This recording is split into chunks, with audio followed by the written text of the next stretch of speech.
బ్రతుకింతే మనసున్న మనిషికి చికెను లేదు, చిల్డు బీరు లేదు. ఎలా ఉండేవాళ్ళం, ఎలా అయిపోయాంరా. ఇంత బతికి ఆఖరికి మందుకు బదులు మంచినీళ్ళు తాగుతూ మటన్కి బదులు క్యారెట్ కీరా తినాల్సి వస్తుంది. అందుకే అన్న, ఏ విషయంలోనూ ఓవరాక్షన్ చేయకూడదు అనేది. మనం ఎంత ఎక్కువ చేస్తే దేవుడు అంత కిందకి తొక్కి పడేస్తాడన్నా. అవునా? నేనేం ఓవరాక్షన్ చేశానురా? ఆ అహల్యని ప్రేమించావు, తను పడకపోతే వదిలేయడం మానేసి వెంట పడుతూనే ఉన్నావు. ఆఖరికి తనకి పెళ్ళైందన్న విషయం తెలిసి కూడా ఏడిపించావు. ఇప్పుడు ఏమైందో చూసావా? రేయ్, అహల్యని చిన్నప్పటి నుంచి ఇష్టపడినాను రా. తనని ప్రేమించడం నా హక్కు, పెళ్లి చేసుకోవడం నా అధికారం. ఆ బొంగులో హక్కు, అధికారం. అందుకే మన బ్రతుకు ఇలా తగలబడిపోయింది. ఏందిరా ఎలా వచ్చావు? ఇదిగో అన్న, మీకోసం మటన్ బిర్యానీ ఫుల్ బాటిల్ తీసుకొచ్చాను. త్వరగా ఓపెన్ చేయరా, ఈ రోజు ఫుల్గా తాగి పటాస్ అయిపోదాం. తీ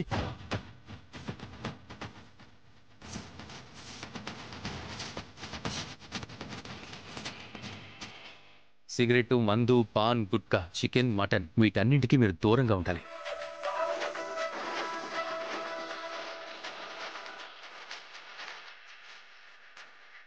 ఏమైందన్నా?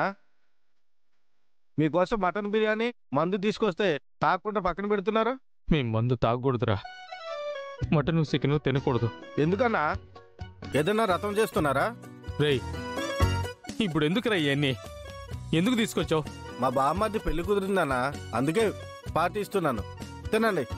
ఇప్పుడేం వద్దురా, తీసుకెళ్ళిపో. ఎందుకన్నా? ఎందుకంటే ఒంట్లో బాలేదురా. ఏమైందన్నా? అది చెప్పుకునే రోగం కాదులే, నీకు చెప్పినా అర్థం కాదు. అదేంటన్నా? మా బామ్మర్ది వాళ్ళ మామ పెద్ద డాక్టరు, ఎలాంటి రోగానైనా తగ్గిస్తాడు. అవునా? నిజమా? అంత మంచి డాక్టరా? అవునన్నా. ఎలాంటి రోగానికైనా ఇరువుడు ఇచ్చేస్తాడా? ఇస్తాడన్నా, చాలా మందికి నయం చేశాడు. అయితే రేపే ఆ డాక్టర్ దగ్గరికి వెళ్దాం. వద్దన్నా, మనం వేరే డాక్టర్ దగ్గరికి వెళ్ళామని ఆ గౌతమ్ గారికి తెలిస్తే తెలియనిరా, మన ప్రాబ్లం క్లియర్ అవ్వాలి. ఆ తర్వాత ఓని అంతు తెలుస్తా. ఓని మీద రోజు రోజుకి తెలుగు సినిమా బడ్జెట్ పెరిగిపోయినట్టు నా కోపం పెరిగిపోతా ఉండాలి. సరే అన్నా, రేపే మనం వెళ్ళి ఆ డాక్టర్ని కలుస్తున్నాం. సమస్య తీరిపోగానే ఆ గౌతమ్ గడు అంతు తేలుస్తున్నాం. అంతే.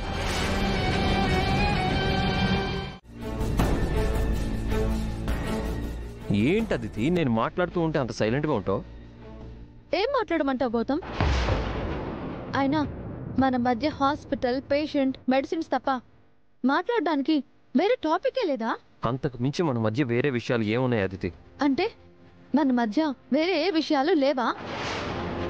ఒకప్పుడు ఎలా ఉండేవాడివి? నేను బాధలో ఉన్నా, సంతోషంగా ఉన్నా, కోపం వచ్చి అలిగినా ఎన్ని కబుర్లు చెప్పేవాడివి? నన్ను ఎంత పాంపరింగ్ చేసేవాడివి? అలాంటిది ఇప్పుడు నాతో మాట్లాడడానికి నీకు మాటలే కరువయ్యాయా? అప్పుడు పరిస్థితులు వేరు, ఇప్పుడు పరిస్థితులు వేరు. అప్పటికి ఇప్పటికి ఏం మారింది గౌతమ్? అప్పుడు మనకి ఏ రెస్పాన్సిబిలిటీస్ లేవు, ఇప్పుడు మనం డాక్టర్స్ అయ్యాం. ఎంతో బాధ్యతగా ఉండాలి. అలా అని సాకులు చెప్పి తప్పించుకోవద్దు. నాతో మాత్రమే ఇలా ఉంటావు, అదే అహల్యతో అయితే ఇలా ఉంటావా? నువ్వు మారిపోయావు, అహల్య నిన్ను మార్చేసింది. కరెక్ట్గానే చెప్పావు. అహల్య వల్లే నేను మారాను, అహల్య వల్లే నేను బాధ్యతలు తీసుకున్నాను. అహల్య నన్ను మనిషిని చేసింది. అంటే అంతకు ముందు నువ్వు మనిషివి కాదా? మనం మనుషుల్లా లేమా? పశువుల్లా ఉన్నామా? నాతో నిన్ను కలపకు, నేను నా గురించి మాత్రమే చెప్పాను. అవునులే, అహల్య వచ్చాక నువ్వు నేను వేరయ్యాం కదా. నువ్వు తనకి దగ్గరయ్యి నాకు దూరం అవుతున్నావు. వినాయక చవితి రోజు నీ పక్కన కూర్చుని పూజ చేద్దాం అనుకుంటే తనని పక్కన కూర్చోబెట్టుకున్నావు. పోటీలో అహల్య గెలిచింది, అందుకే నా పక్కన కూర్చుంది. కాదు, నువ్వు కావాలని చేశావు.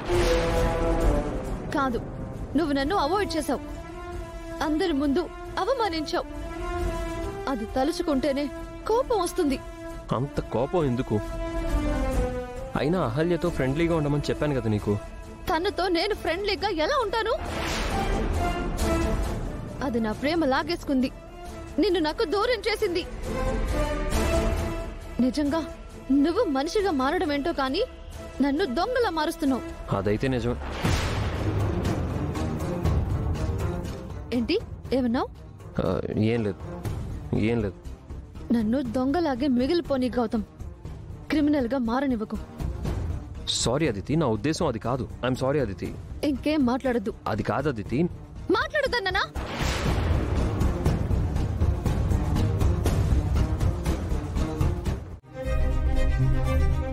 మనం ఒకరికి సాయం చేస్తే దేవుడు మనకి సాయం చేస్తాడు కదత్తయ్యా. ఆయన చాలా మంచి పని చేస్తున్నారు. మంచి పని చేస్తున్నారు. అందర్నీ మంచి అనుకుని పోతే ఎవరికి మన చేతుల్లో చెప్పే మిగులుతుంది.